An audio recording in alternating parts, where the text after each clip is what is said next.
with an 8.5 by 11 scrapbook page to share with you. And this is a picture of my daughter holding up a big sign that she made me for Mother's Day, actually a few years ago. I think it's been about 2 or 3. And I actually have this sign up in my craft room, up on towards the ceiling, because I thought it was just so cute and it was so big, and I wanted to make sure I displayed it because it was just really, really cute. Anyway, I'm going to be working on this page, and I'm going to end up putting some images on the background through a stencil, and I'm using this Midnight Muse Stampin' Up ink, and then I'm going to take this Tim Holtz beautiful kind of doily-like stencil, and I'm going to use a sponge and then just sponge through the stencil onto this paper, and it kind of gives a tone-on-tone effect, and I really like how this looks. This is the first time I've ever kind of done anything like this with the ink through the stencil. Typically I put either modeling paste or something like that for the stencil, and I wanted to try something a little different. So you're going to see here that I'm going to kind of start with just a little bit on the top and the bottom of the photo, and then I'm actually going to spread this around the entire page. I thought it looked better going around the entire page rather than just being above and below the picture. So as I go along, you'll see kind of how that works. So anyway, while I am sponging this on, I want to take a little minute to thank all of my new subscribers. I really appreciate all of your input on my comments and things like that, and that you guys are watching and you're enjoying the videos. So please make sure you let me know below what your favorite videos are. Do you like scrapbooking, the traditional scrapbooking pages? Do you like the pocket pages better? Do you want to see anything different on my channel? Just kind of curious. I want to make sure you guys are enjoying what I'm doing, because that's why I'm doing it. And so any comments or feedback that you have would be great, so you can just leave that below. And if you like my videos, make sure you are giving me the thumbs up. That tells YouTube that you guys like my videos. And also, if you want to make sure that you don't miss any, you can always subscribe to my channel by clicking on the subscribe button below. And if you just have any other general comments, make sure you always leave those below, because I always like to hear from you guys. And if you have any comments about or questions about what I've done on the layout or a product I've used, make sure you leave those below and I'll get back to you, usually relatively quickly. So I'm going to get back to the layout now. I'm basically just finishing kind of up on this stencil, and like I said, I keep adding to it as I go. I feel like it keeps needing more and more, so I will just keep doing that here. And this sponge is kind of like a makeup sponge. It came with my gelatos, so it's a pretty like kind of dense sponge, and it's like those makeup like wedges, and I just used that because I had it. It wasn't for any other reason, but it seemed to work really, really well. It was kind of a smoother sponge, and it didn't bleed through like the edges of the stencil, so it kept a pretty crisp image.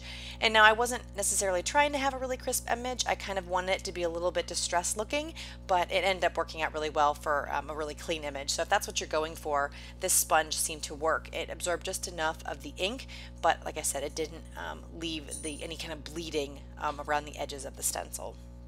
So I'm just finishing up here, and I do like how this looks better. It kind of makes it look like this is the entire background sheet as opposed to just like a certain section of the page having the stencil look. And I do like how that looks. So I'm going to clean this up here, and then I'm going to move on to my next thing. Oh, I don't know why I didn't take this out. I'm just using my heat tool to dry my mat up, because I didn't want to leave my paper down because I didn't want it to curl. Now I'm going to take the same stencil and I'm going to use some gel medium, and what I want to do here is I want to add some gel medium and then put some glitter down into the gel medium, and this is pretty much a total fail. It was kind of just an experiment. I wanted to see if it would work, and I think the gel medium was just not thick enough for the glitter to stick, because the glitter was pretty chunky.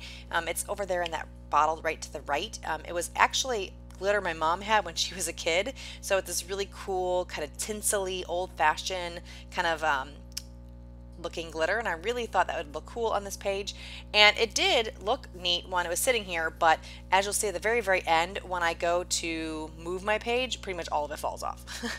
So I just did not have very much luck, and like I said, I think it's mostly because it just wasn't sticky enough, or wasn't thick enough, or I don't know, if maybe the glitter was too chunky and it just didn't stick. So it was kind of a fail, but it's okay. You know, if you don't experiment, you don't really know how things are going to work. So I highly recommend experimenting, because that way, that's how you know how to make things better or do things different each time. So that's kind of what I did. And the nice thing is it does show a little bit of this kind of glossy look when you look up close in person. So that's kind of what I was looking for too. But anyway, that's kind of my little experiment that was not as good as I thought it would be. And you can see here I'm covering a lot of it up anyway with this piece of paper, but it's all good. Now I'm just adding this photo down. I am not putting any matting or anything behind it. I wanted this layout to be relatively simple. I didn't want to do a whole lot with it. I wanted the picture to mostly be the showcase. So I'm just going to add a couple pieces of paper on the top and the bottom just to give it a little bit of extra pop off the page. But like I said, I'm going to keep this page relatively simple. And on the right here you see all of those die cuts. Those are from a Scraptastic kit. Actually, I think this entire page was made using one of the older Scraptastic kits that I've had in my stash, and the letters are the word phrases that I have on the right. I kind of was really struggling to use them. They're really cute. They're made with like a colored vellum, and I like how they look, but I was having a lot of problems trying to figure out how I could use these phrases. So on this page I'm going to actually use all three of these loves, and you'll see in a little bit that I'm going to actually put it on a speech bubble, and I think that just kind of helps it pop off the page. They're just very dainty, and I don't know, I really like how they look, but it was just one of those embellishments that I got in a kit that you're like, oh, these are so awesome, and then you just keep them in your stash forever because you don't know how to use them. So that's kind of my dilemma with these, but in the end on this page it does work out. So that remember there, that is very similar to the vellum cutouts, but it is one of those acrylic pieces, so it's a more sturdy, thicker piece, and I am going to end up using that on the page towards the bottom right. But first I'm going to play with a lot of different options here in the bottom right before I decide on what I want to do. I like that cork at, except it just didn't seem to go with this page. It was a little bit too bold and it was taking away, I think, from the picture, so I decided to scrap that idea and then try to find something else. So now I'm using some more things now for my stash. So like I said, the main elements are from the Scraptastic kit, but I do have a bunch of things in my stash, like I think most of us do, and I'm trying to use those up. So here you're going to see me digging through this little box for quite some time, and I kind of cut a little bit of this out because it's not very exciting watching me dig through this box. So I cut a lot of this out, and you'll just see mostly what I've chosen. But this is the speech bubble. And I really like how these loves look on the speech bubble. It kind of pops them off the page. They looked a little lost in the bottom where they were first.